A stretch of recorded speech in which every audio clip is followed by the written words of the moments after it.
Dana White says Vince McMahon previously nixed UFC deal with NBC.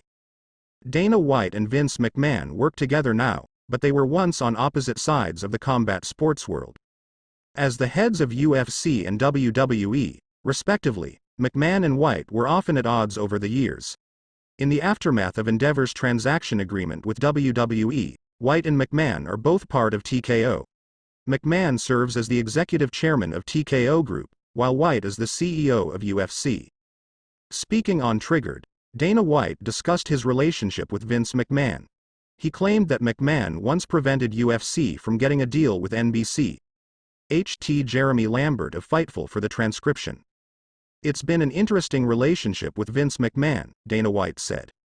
"I never saw Vince as competition, but I'm thinking Vince, in his heyday, he saw everyone as competition. He was one of those guys that would King stick it to me, just to do it.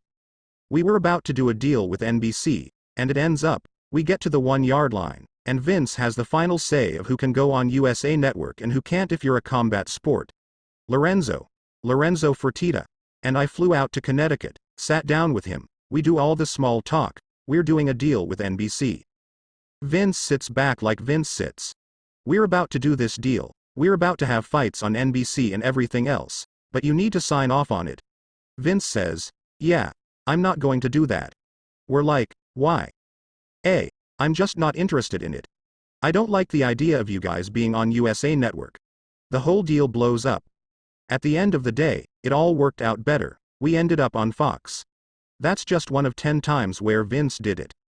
The timeline of White's claim is unclear. UFC has been on Fox since they signed a 7-year agreement in 2011.